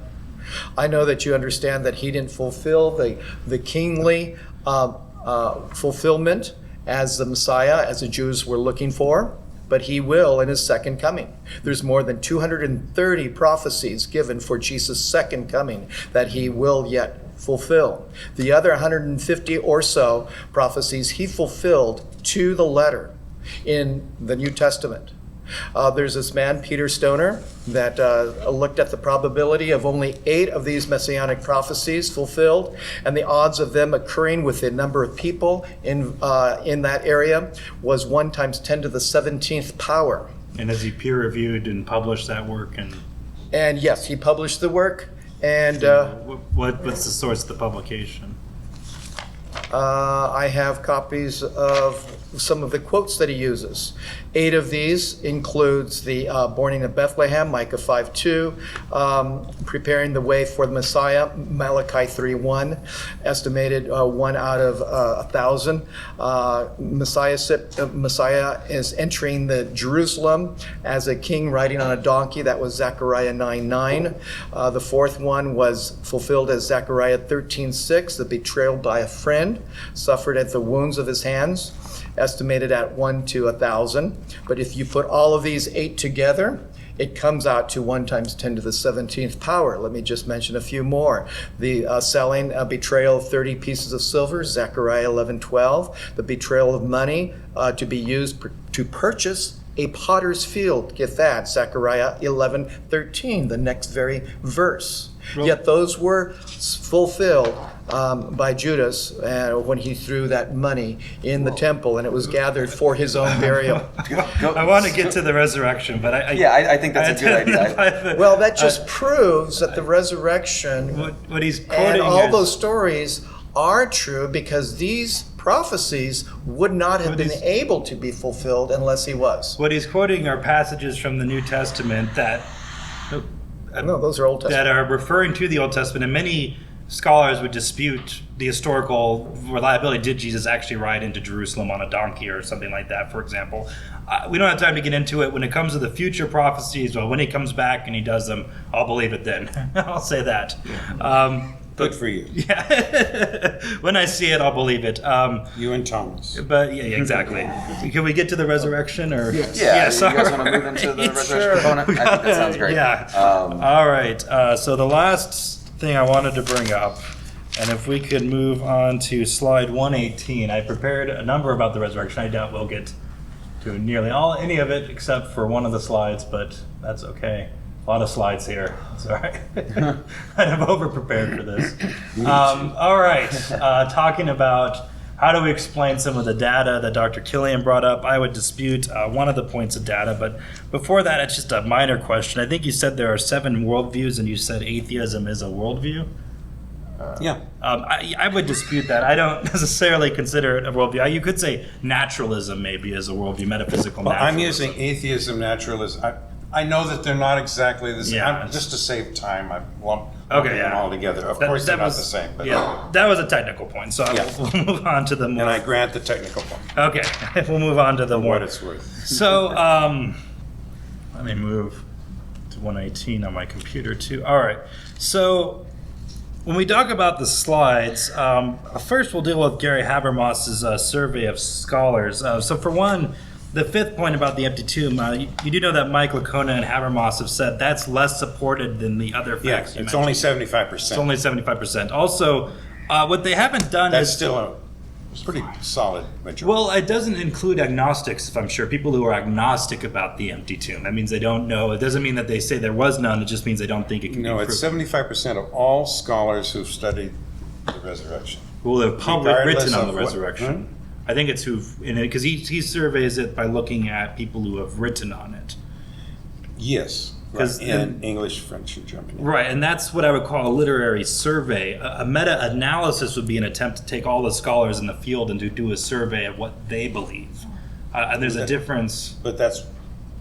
I So guess a literary I guess survey I'm is... not catching the difference. Yeah, there's a difference. If you did, there was a recent Phil Papers survey on what philosophers believe, for example, and they gave a survey out to a bunch of philosophers and asked, are you a theist, are you an atheist, and so forth. If you were to take the Society of Biblical Literature and give a survey out to it, do you believe in the empty tomb or not believe in the empty tomb, that would be a different kind of survey than what Habermas is doing. What he's doing is he's taking publications and he's basing it on the publications, not on necessarily every person who's in the field. No, but he's doing it on... But regardless of their positions, he's including like all of the Jesus Seminar scholars. Publications from them. Yeah, right.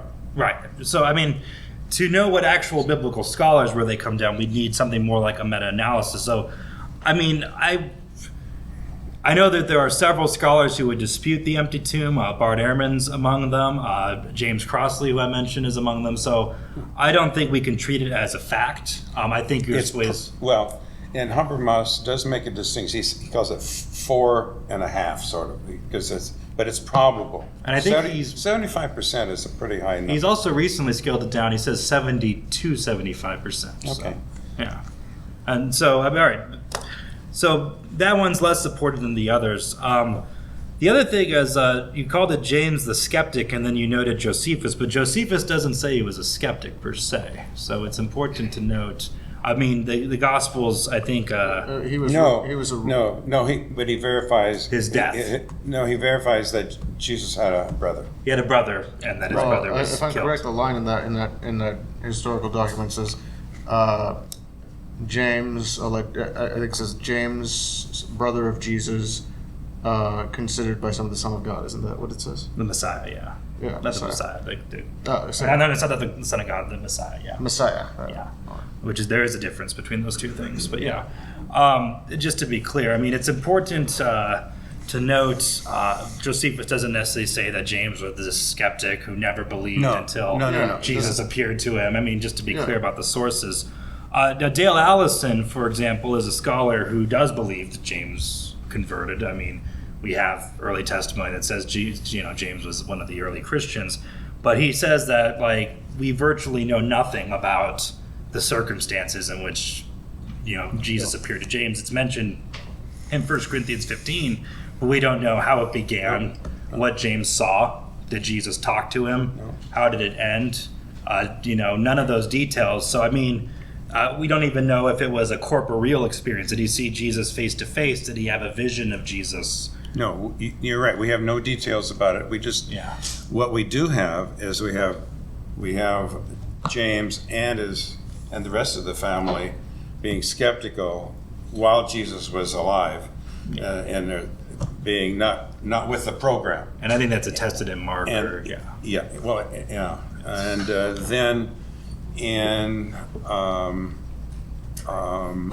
And Paul. in and- Acts in Acts, 15, then we've got James now, one of the leaders of the Yeah. Jerusalem church. I mean, he's the one who leads this big decision over whether Gentile Christians have to become Jewish or not. Or slide. And that was, so that was kind of a big deal. But it's unique that you said that there is no evidence for people rising from the dead, but the New Testament attests to at least 4 and others in the Old Testament. Are you There were talking 2 about on the children. slide, or- There were 2 children. No, you said this previously. Okay. Jesus healed a young girl that was Uh-huh. about 12 years old, Jared's daughter, and she came up to life, and they mocked him. They mocked him literally to death as, how can she, we know she's dead. How can she be sleeping? Well, he meant that in a spiritual way, that he would rise her to new life, as from a sleep to awake state. Also, a little boy that was going to be buried, he just put his hand on the coffin, he rose up.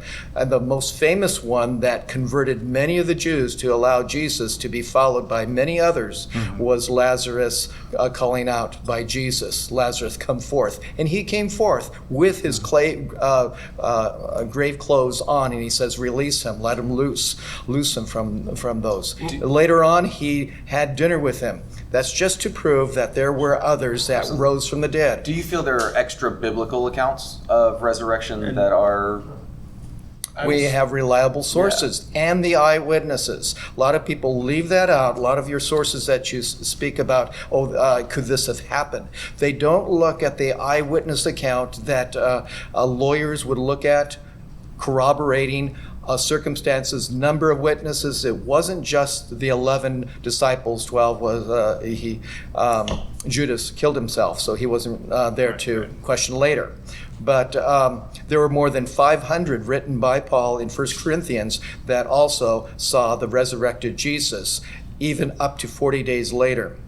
And sometimes it was miraculous that he was able in this glorified body to walk through locked doors. How can we account for that? Because he had a glorified body that is supernatural. He is coming back, and he's going to have a body. And we can believe it because he had eyewitnesses see to him.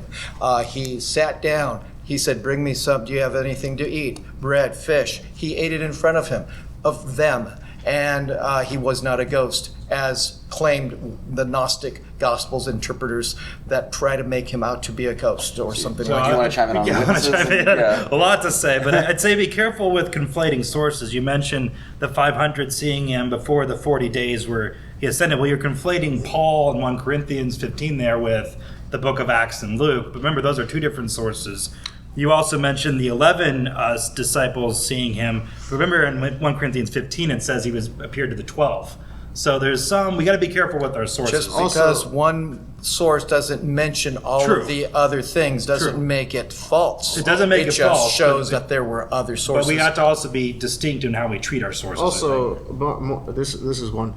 Doesn't it say in Matthew 28, if I'm correct? I can't remember. Matthew, the dead rose from their graves and walked into the city? Oh, yeah. Yeah. Wouldn't someone, including the Romans, the people in charge of this place who recorded how much their food cost, wouldn't someone have written something down about this?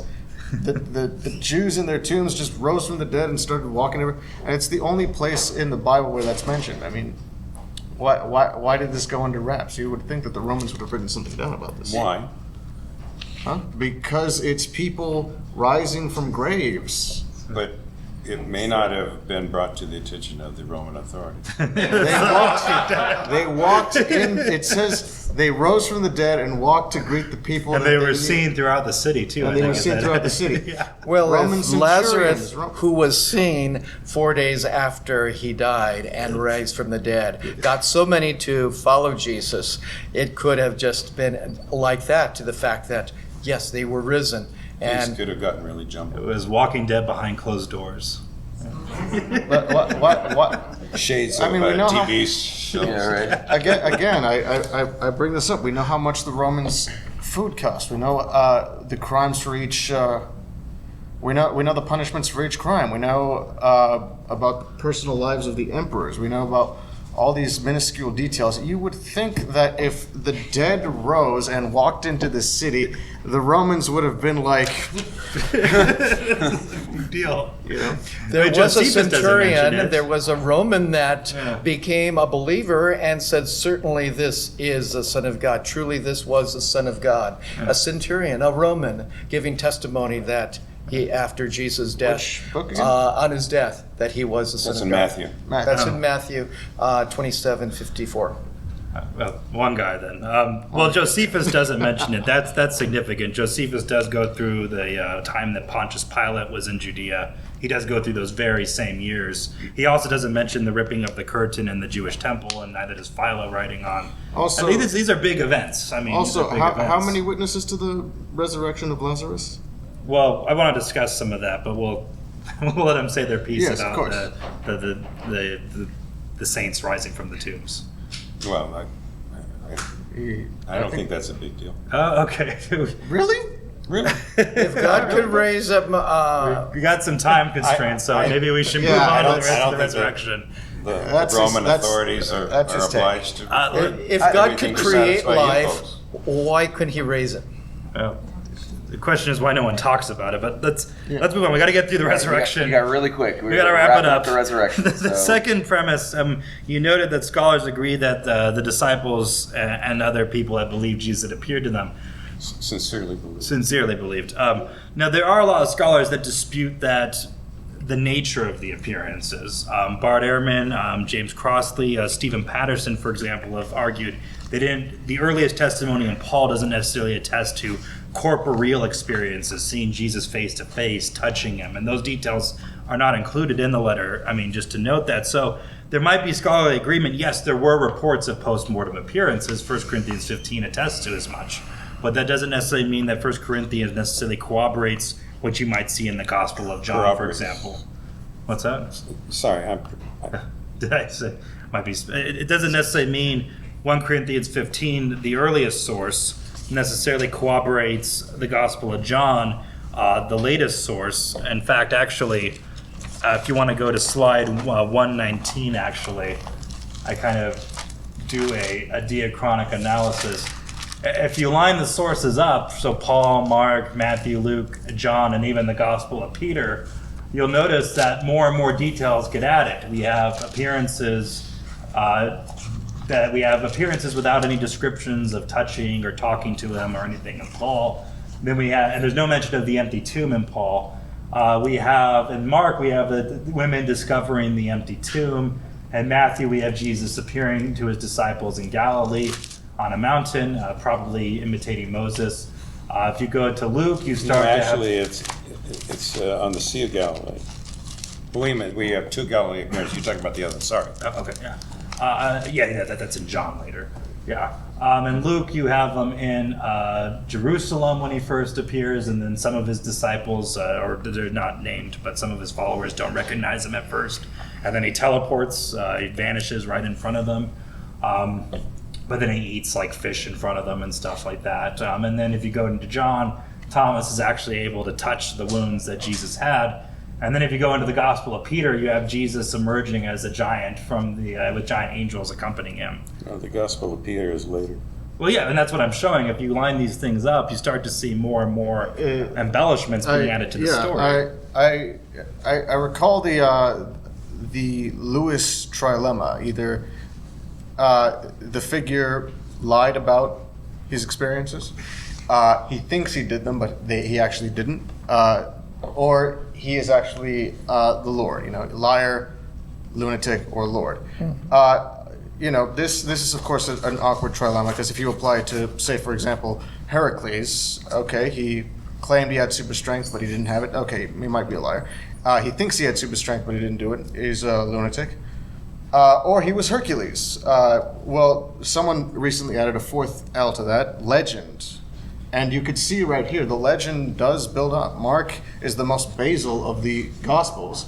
And then you move on and you have, virgin births, you move on, walking on water, you move on.